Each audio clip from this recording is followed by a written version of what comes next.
क्रमांक 9मधील युवक युवतींना रोजगार मिळावा म्हणून काकासाहेब काकडे यांच्या काकासाहेब काकडे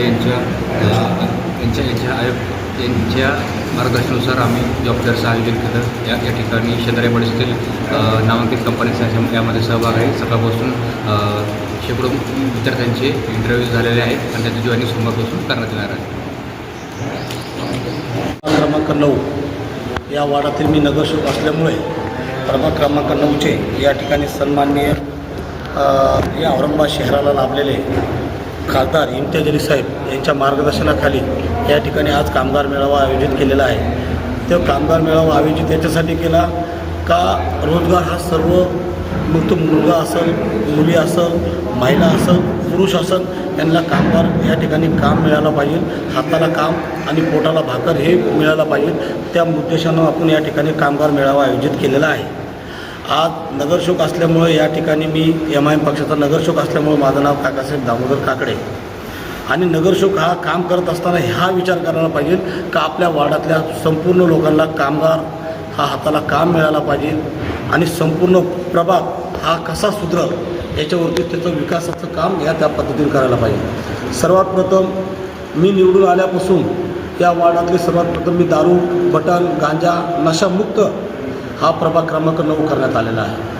त्यामध्ये हिनानगर असेल, पटेलनगर असेल, सावित्रीनगर असेल, शहानगर असेल, मसनतपूर असेल, पार्लोम असेल, उत्तरानगरी असेल, ब्रिजवाडी असेल, त्यानंतर आपलं राजेंद्रनगर असेल, त्यानंतर आनंदगाडीनगर असेल, त्यानंतर आपलं हिनानगर असेल, मिसरवाडी असेल आणि वैशाली धाबा असेल.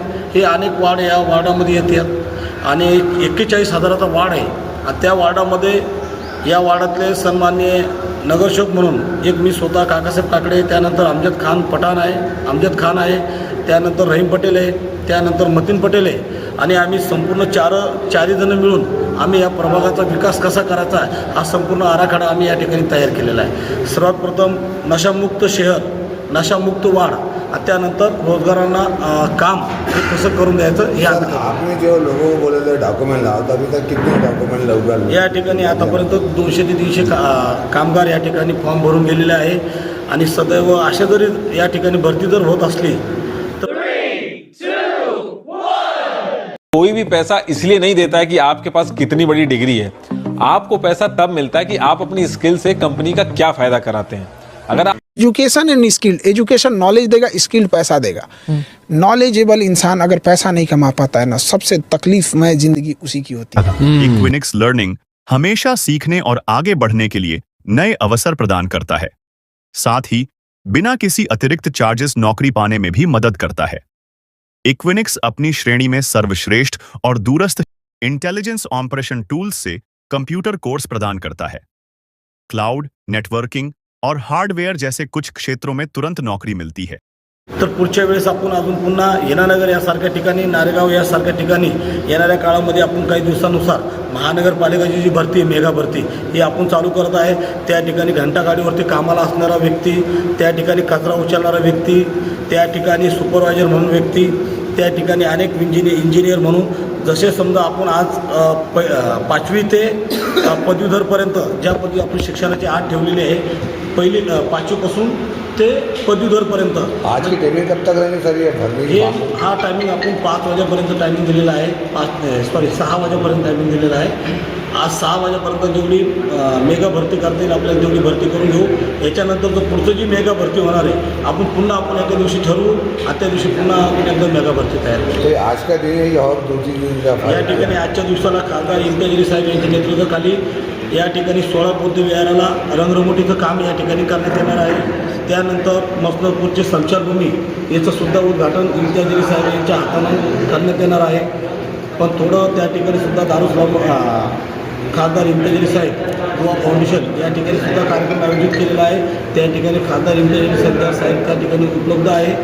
थोड्याच वेळात त्यांना फोन करणार आहे आणि ते थोड्या वेळात या ठिकाणी येते. नंतर आपण स्मशानभूमीचं बौद्ध विहाराचे उद्घाटन करून त्या ठिकाणी या कामाला समाप्त असं नंतर सर IR का भी अभी चालू है, तो इसके ऊपर क्या कहेंगे आप? जनता को क्या आह्वान है? जनतेला हेच सांगणार आहे 2002चा ज्या पद्धतीने आपला जो डॉक्युमेंटली आणि 2002ची जी यादी आहे SIRची त्या पद्धतीनं त्यांचं संपूर्ण नाव जर दुसऱ्या प्रभागामध्ये असेल किंवा दुसऱ्या गावामध्ये असेल तर त्याचं संपूर्ण डॉक्युमेंट व त्याचे कागदपत्र एका जागेवर आणून आपण त्याचं नाव एका वार्डामध्ये राहिलं पाहिजे कुठेतरी शहरामध्ये, जेणेकरून एका व्यक्तीचे नाव 4-4 जिल्ह्यामध्ये ज्या पद्धतीनं भारतीय जनता पार्टीनं बाहेर गावावर आणून काही लोकांचे नावे या ठिकाणी जसे औरंगाबाद शहरामध्ये म्हणा, संजयनगर मुकेशवाडी म्हणा, अंबिकानगर म्हणा, संतोषी माता नगर म्हणा, या ठिकाणी बदनापूरून लोक आणून त्या ठिकाणी भरती केले आणि तसेच या ठिकाणी त्यांचे नावानं वोटिंग करून त्या ठिकाणी अनेक लोकांचं आयुष्य एक वाटावर लावलेलं आहे. त्या ठिकाणी सतीश गायकवाडसारखा एक व्यक्ती त्या ठिकाणी उमेदवारी मिळून त्या ठिकाणी तो विजय झाला, 4ही उमेदवार विजय झाले आणि 1 घंट्यानंतर असं चक्र चेंज होतं आहे का त्या ठिकाणी भारतीय जनता पार्टीचे 4ही उमेदवार विजय होत आहे आणि वंचित बहुजन आघाडीचे 4ही उमेदवाराचा पराभव होत आहे. कुठंतरी हे काळंब लागण्याचं काम आहे आणि काळंब मिटवण्याचं काम या ठिकाणी MIM पक्ष करणार आहे. त्याच्यानंतर पुढं सांगायचं तुम्हाला, परवाच्या दिवशी या ठिकाणी औरंगाबाद शहराची एक खासदार इंतेजारी साहेब यांच्या माध्यमातून एक पत्रकार परिषद घेण्यात आली आणि त्या पत्रकार परिषदेमध्ये त्यानं एवढा मोठा बॉम्ब टाकला आणि त्या बॉम्बच्या माध्यमातून या ठिकाणी सन्माननीय देवेंद्र फडणवीस साहेब यांचंसुद्धा या ठिकाणी राहुलनगर या ठिकाणी त्यांची जागा, त्यांचं घर सापडलं. त्यानंतर आदरणीय या महाराष्ट्राला लागलेले उपमुख्यमंत्री, पहिले मुख्यमंत्री होते आणि आता उपमुख्यमंत्री म्हणून एकनाथजी शिंदेसाहेब यांचंसुद्धा घर या ठिकाणी आंबेडकर नगर या ठिकाणी सापडलं. मला हे सांगायचं आणि त्यांच्याकडे कास्ट सर्टिफिकेटसुद्धा SCचं सापडलं आहे. म्हणजे कुठंतरी शासन हा डोळे लावून बसलेला आहे आणि जे दलाल या औरंगाबाद शहरामध्ये जी रमाई घरकुल योजना कुठंतरी तिला धब्बा लागाव आणि खासदार इंतेजारी साहेबाचं नाव बदनाम करावं आणि असं दाखवण्यात येतं का कुठंतरी या ठिकाणी आम्ही तुमचं चांगलं करतो आहे. पण आज मी तुम्हाला सांगू इच्छितो का खासदार इंतेजारी साहेबांनी त्यांचा पुरा जो घोटाळा असतो हा घोटाळा बाहेर काढला आणि आज शुक्रवारी म्हणजे गुरुवारी पत्रकार परिषद घेतली आणि शुक्रवारी ती यादी डिक्लेरेशन करणार होते आणि त्याच्यामध्ये ती यादी जर डिक्लेअर झाली असती तर 23 कोटी रुपये त्या अकाउंटवरती गेले असते आणि त्या ठिकाणी जे दलाल जे स्वतःला मी मोठा नेता म्हणून सांगतो सोन्याच्या मोठमोठ्याल्या चैनी घालून असे दलाल या ठिकाणी उपलब्ध आहे औरंगाबाद शहरामध्ये, ते किलोच्या भारोभार भेटतात. म्हणून आपल्याला सांगायचं आहे, जर कोणी काम करत असताना जर कोणी पैसे घेऊन जर तुमचे काम करत असेल आणि खोटे नाटे जर पुरावे त्या ठिकाणी देत असेल तर जनतेला मी आव्हान करतो, तुम्ही या ठिकाणी महानगरपालिकेला तुमच्या नावानं जर कोणी घरकुल घेतला असेल, तुमच्या नावानं कोणीतरी पैसे काढून घेतले असेल तर जनतेला आव्हान करतो, जनता मायबाप तुम्ही रोडावर या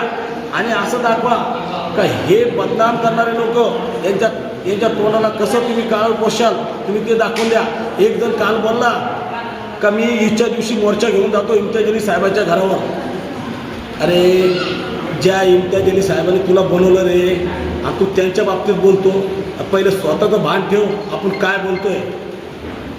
तू बोलला होता एक दिवस स्टेजवर जाऊन ते 4 बागर गेले इंतेजारी साहेबांच्या पाठीमागे, त्याच्यातला तू जे बोलला होता ना, तुला सांगतो त्याच इंतेजारी साहेबांनी मला या ठिकाणी या प्रभागातला नगरसेवक बनवलं आणि बाबासाहेबांच्या पाठीशी उभा राहणारे बाबासाहेबांचे अन्वयी आहे मी. आणि बाबासाहेबांचं नाव आणि रमाईचं नाव कोणी बदनाम करत असेल तर त्याला त्याची जागासुद्धा या ठिकाणी आंबेडकर समाज दाखवून देणार आहे. पूर्ण नाव सांगा सर. माझं नाव काकासाहेब दामोदर काकडे, प्रभाग क्रमांक 9चे नगरसेवक MIM.